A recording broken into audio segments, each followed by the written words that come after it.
parlons un petit peu de Gwen Stacy. En effet, je pense que je n'ai pas besoin de présenter ce personnage, enfin en tout cas pas beaucoup, qui est évidemment très connu. Dans un premier temps, évidemment, j'allais dire le grand amour de Spider-Man, Peter Parker, qui est connu évidemment pour se faire assassiner par le Bouffon Vert, une des morts, j'allais dire, emblématiques des comics, et même des films d'ailleurs, avec évidemment Amazing Spider-Man 2, qu'elle a très bien fait, je trouve, et plus dernièrement avec une version un peu plus modernisée du personnage, et multiverselle en général, où elle est devenue du coup Spider-Gwen. Ce n'est pas vraiment son nom, hein, mais on va l'appeler comme ça, et qui a été aussi bien popularisée grâce à, forcément, Into the Spider-Verse, Across the Spider-Verse et tout ça. Et comme je dis, ce personnage devient de plus en plus populaire, elle apparaît dans les séries animées, dans plein de choses. Donc ça c'est intéressant, et je voulais revenir du coup sur ce personnage, et son avenir, plus ou moins, au sein du MCU, en tout cas du côté live action de Marvel. Je trouvais que ça pouvait être une bonne idée de vidéo, et parler tout ça avec vous évidemment. Après en commentaire, n'hésitez pas vous aussi à partager votre opinion. Et après on va parler aussi de la rumeur, d'un potentiel film d'ailleurs, sur le personnage, justement en live action. Déjà je voulais donner un petit avis sur les Gwen Stacy qu'on a eu dans les films. Alors bon, déjà la version comics, forcément, j'ai le classique, où elle se fait tuer, c'est assez sympa, évidemment, il y avait une bonne alchimie avec Peter. Après c'est vrai que dans ce comics là un peu plus ancien, peut-être la relation un peu plus cliché, mais bon, je trouve quand même que ça fonctionne bien et c'est toujours tragique. Bon, évidemment, j'ai pas pris en compte le comics où elle a eu un enfant avec le Bouffon Vert, mais bon. Ça, c'est des trucs, les lecteurs de comics savent de quoi je parle, bien sûr. Mis à part ça, au niveau des films, j'ai trouvé que les deux versions qu'on a eues étaient plutôt réussies. Alors, on a déjà eu celle de Spider-Man 3, je vais pas Bryce Dallas Howard, qui, je trouve... Bon, déjà, au niveau du design, je pense que c'était la meilleure, honnêtement. Niveau adaptation, franchement, on dirait ça un comics. C'était assez cool. Et oui, le personnage dans le 3 est un peu différent. En fait, on dirait un peu plus une Mary Jane, d'ailleurs, des comics. Fait mannequinat et tout. Après, oui, c'est pas la meilleure version, mais après, il faut comprendre que, vous le savez très bien si vous avez vu le film, elle était surtout là pour être une rivale, j'allais dire, pour Mary Jane. Elle devait prendre beaucoup plus aussi de place, a priori, dans un Spider-Man 4. Le scénario du 3 a été pas mal modifié par Sony aussi.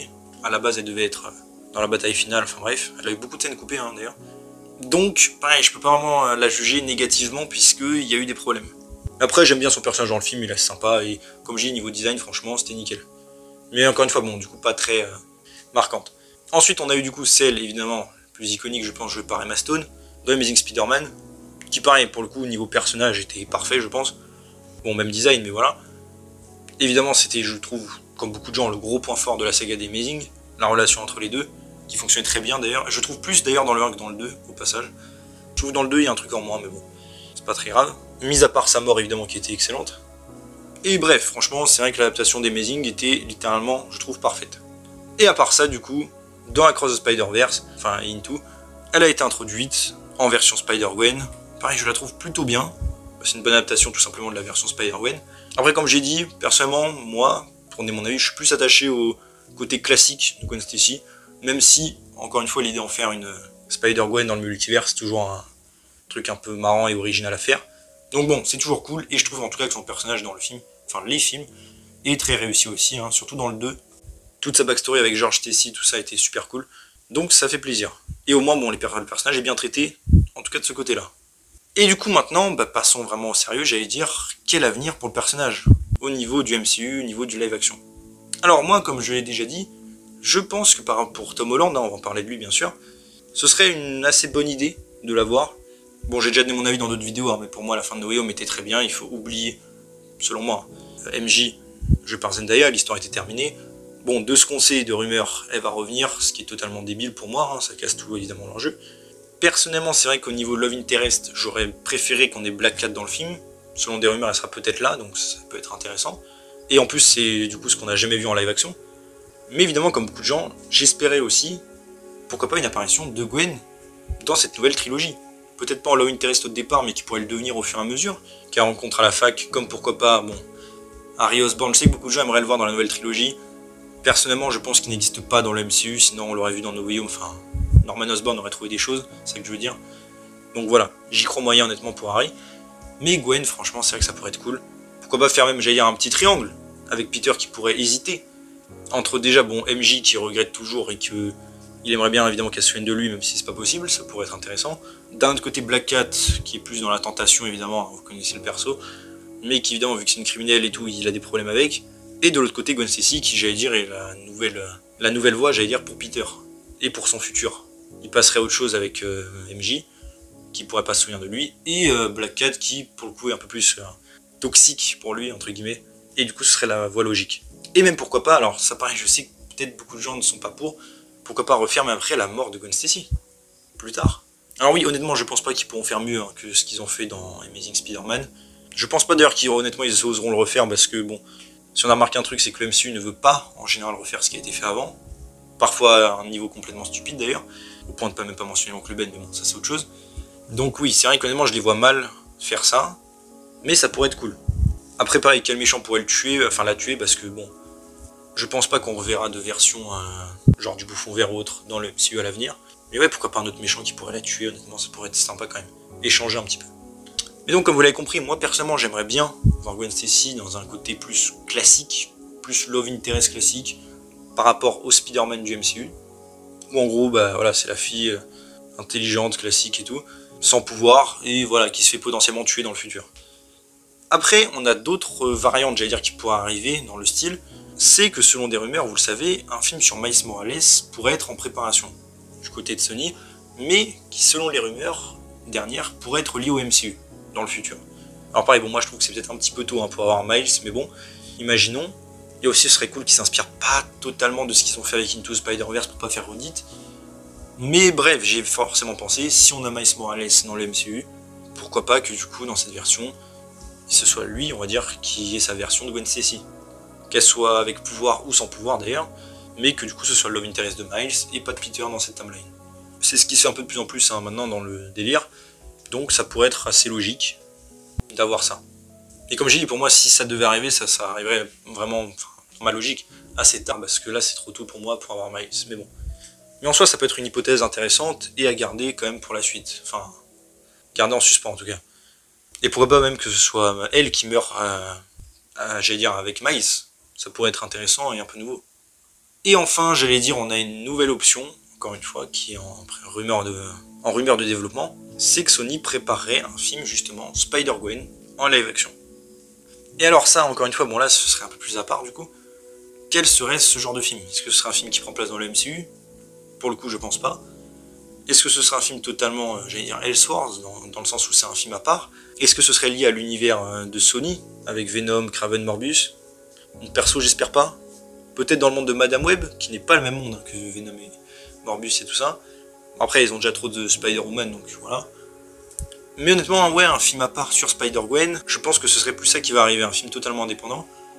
Et après vient la question de, est-ce que c'est une bonne idée? Parce que la question, toujours principale, même s'il y a des trucs qui peuvent être cool et qu'on a envie, c'est est-ce que ça va raconter quelque chose d'intéressant? Et surtout, mais ça peut être cool aussi, est-ce que ça va raconter quelque chose qui a déjà été fait? Parce que sur le papier, ça peut être sympathique d'avoir un film Spider-Gwen, ça paraît, ça change un petit peu, et ce serait une première en live action. Mais honnêtement, vu le personnage dans Across the Spider-Verse, enfin Into Across, hein, comme vous voulez, la trilogie, et vu comment il est traité, c'est-à-dire de manière, je trouve, très bien, et en plus très apprécié des fans, de ce que j'ai cru comprendre, est-ce que ce serait vraiment, j'allais dire, nécessaire, même une bonne idée, de faire un film dessus? Parce que qu'est-ce qu'il pourrait raconter d'autre? Si c'était bien, donc du coup ce serait bien Spider-Gwen. Donc de la logique ce serait quoi? Elle est amie avec Peter Parker qui meurt, comme d'hab, elle devient Spider-Gwen, elle est poursuivie par la police, elle a des problèmes avec son père. Oui, en soi sur le papier ça peut être une bonne histoire, une bonne idée, je dis pas le contraire. Le problème c'est qu'encore une fois, ça a déjà été raconté là très récemment dans Into Across Spider-Verse, et de manière très bien. Donc est-ce que ce serait vraiment une bonne idée de faire ça? Bah franchement, encore une fois je suis mitigé. Si c'était encore, j'allais dire, la Spider-Woman contre Venom, Morbius, tout ça et leur univers, bon, même si je déteste cet univers, ce serait pourquoi pas une idée intéressante, ce serait du coup, on serait pris au dépourvu, c'est pas Spider-Man, et voilà. Mais pareil, franchement, est-ce que ça aurait un gros intérêt? Je suis pas sûr. Après, c'est vrai, bon, ça j'en avais à l'époque parlé, un truc qui pourrait être intéressant par rapport à Spider-Gwen en live action, ce serait qu'elle possiblement tombe sur Andrew Garfield, enfin le Spider-Man Andrew Garfield, ça pourrait être marrant. J'ai pas dit forcément qu'elle reste dans son monde ou quoi que ce soit, hein, mais qu'avec le multivers ils se croisent, qu'ils aient une petite aventure, soit à deux, soit avec tous les autres Spider-Man. Honnêtement, ça pourrait être cool. Et surtout de voir cette espèce de relation qui pourrait soit devenir, j'allais dire, amicale, avec Gwen Stacy qui aurait elle perdu son Peter qui était son ami, soit l'inverse, petite relation qui se crée, mais bon. Après oui, ça pourrait un peu diluer la mort de Gwen de Amazing 2, mais en même temps ça ferait plaisir pour Andrew qu'il retrouve quelqu'un au moins 3 secondes. Après voilà, à part j'allais dire ce délire là qui pourrait être sympa à voir en live action, Le reste me dit rien de ouf parce que bah, ça a déjà été fait et en bien quoi. Donc est-ce qu'il y a grand chose à raconter de plus par rapport à elle? À part ça, oui, sinon un truc qui serait cool à faire, pourquoi pas, ce serait dans Secret Wars, si on a des versions parallèles un peu dans tous les sens. Pourquoi pas avoir une Spider-Gwen de, bah, pareil, avec les actrices des films. Pourquoi pas une jouée par Emma Stone, une par Bryce Dallas Howard, ça pourrait être marrant en vrai, pendant même 2 secondes. Et pourquoi pas même avec la version animée du coup de Into et Across the Spider-Verse, ça pourrait être cool. Après bon, ça c'est plus un délire et si ça arrivait, je veux dire, ça durerait 5 secondes quoi. Mais du coup, voilà, personnellement, c'est vrai que moi je verrais plus. Enfin, ce serait plus intéressant pour moi de faire une Gwen Stacy dans le MCU à l'heure actuelle, par rapport aux thématiques du personnage et sa situation actuelle par rapport à Tom Holland, là, le fait que tout le monde l'ait oublié. Je trouve que ce serait plus intéressant d'explorer ça, de jongler avec Black Cat, tout ça, au niveau relationnel pour lui. Ou comme j'ai dit, pourquoi pas un Miles Morales dans le futur, dans le MCU, ça pourrait être cool aussi, mais pareil, peut-être un peu trop redit de ce qui a été fait dans Across et Into. Et franchement, le film, ben, pour l'instant, pas vraiment d'intérêt. En vrai, un film spin-off sur la Spider-Gwen de Across en animé, qui se passerait peut-être après les films, pourquoi pas? C'est un personnage qu'on connaît déjà, qu'on aime bien, qui est bien traité. Donc ça pour le coup, pourquoi pas? Mais un film live action avec une nouvelle Gwen Stacy, franchement, pareil, pas très intéressé personnellement. Donc voilà. Donc moi voilà, je suis plus pour une version MCU du personnage. Et aussi, c'est vrai, je m'étais dit, comme d'hab, pourquoi pas faire une petite partie fancast par rapport à Gwen Stacy, dans le sens où, pareil, des actrices qui iraient bien dans le rôle. C'est pas forcément le choix de Marvel, hein, mais voilà. Voilà, je vais donner les miennes et certaines que j'ai vues sur internet. N'hésitez pas vous à me dire en commentaire, pareil, si vous en avez d'autres. Alors moi déjà, la première que je trouvais très bien, enfin, perso que j'aurais choisi, à l'époque en tout cas, c'est Angourie Rice, qui joue en fait, vous le savez, dans la trilogie de Tom Holland, qui joue Betty Brant, la fille du Daily Bugle, enfin normalement. Et c'est vrai qu'honnêtement, à l'époque même de Homecoming, avant qu'il dise son nom, je croyais que c'était Gwen Stacy. Littéralement, on dirait vraiment, elle sort d'un comics. Donc j'ai toujours trouvé totalement dommage et stupide d'ailleurs de pas l'avoir fait en Gwen Stacy. Donc perso, j'aurais pris elle à la base, mais du coup, bah non.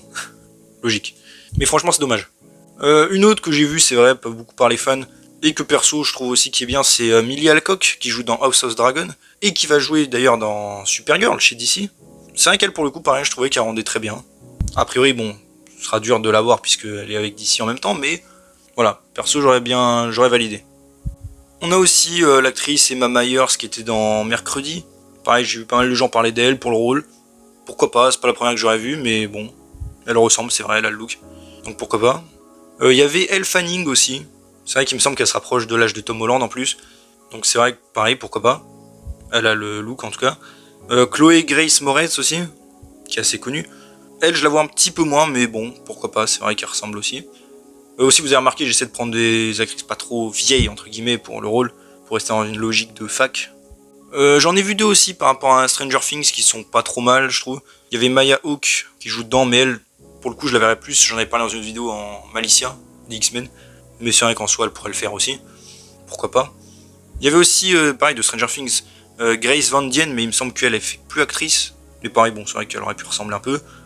Et c'est vrai que j'en ai vu 2 autres aussi qui ont techniquement déjà joué chez Marvel.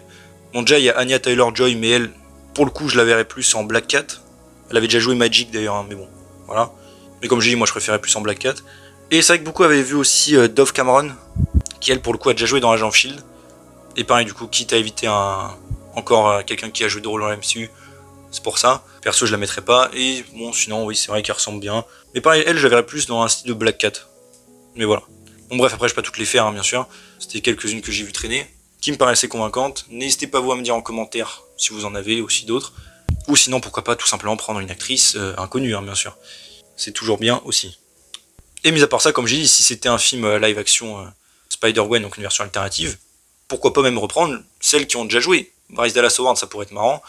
Après, du coup, elle serait quand même plus âgée, mais ça pourrait être marrant en 2 secondes. Ou pourquoi pas reprendre même Emma Stone. En vrai, honnêtement, pour un film Spider-Gwen, moi perso, je la verrais bien, parce que franchement, c'était, je pense, la meilleure Gwen Stacy. Ça pourrait être cool, et encore plus, si elle peut croiser Andrew Garfield, ce serait vraiment marrant pour le coup. Après, bon, là, c'est juste un petit délire comme ça de fan, hein, c'est pas voilà. Mais après, je trouve qu'elle peut toujours la jouer, quoi. Elle fait pas vieille ou quoi, donc ça va. Et sinon, comme j'ai dit, elle pourrait tout simplement apparaître les deux là dans un film crossover.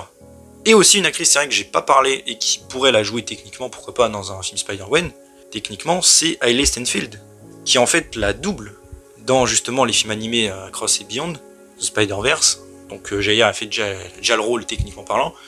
Et d'ailleurs aussi qui joue Kate Bishop dans le MCU. Du coup c'est pour ça que ce serait peut-être plus logique de l'avoir dans un film comme ça à part, multiversel. Après, ouais, perso, moi je la vois pas trop dans le rôle. Je parle physiquement en plus. Hein. Au niveau de la voix, bien sûr, elle la double et tout, mais ouais, physiquement, je trouve que ça le fait pas de ouf. Enfin, ça va, bien sûr, hein, mais je sais pas, pour moi, ouais, je la vois bien plus en Kate Bishop par exemple qu'en Gwen Stacy. Mais bon, après là, je parle plus pour le live action. Mais donc voilà, pour rester un peu en bilan, je pense avoir un peu fait le tour. Dites-moi vous, du coup, en commentaire, qu'est-ce que vous pensez de tout ça? Est-ce que vous seriez plus pour une Gwen Stacy dans le MCU, pour Miles Morales, pour Tom Holland? Est-ce que, pareil, vous serez hypé par ce film Spider-Gwen s'il est vraiment développé? Pareil, comme je dis, moi je trouve que c'est une idée moyenne, quoi, parce qu'on a déjà vu un peu ça dans les films animés et c'était bien fait, donc voilà. Pas besoin forcément de refaire. N'hésitez pas à me dire pareil tout ça en commentaire, et pareil, pourquoi pas votre cast favori, hein, pour le rôle, si vous en avez, voilà. Donc j'espère que la vidéo vous a plu, si c'est le cas, n'hésitez pas à vous abonner, liker, commenter, partager, activer la cloche, à me suivre sur mes réseaux sociaux et mon Discord, vous avez les liens en description, et on se retrouve bientôt pour une nouvelle vidéo, salut tout le monde.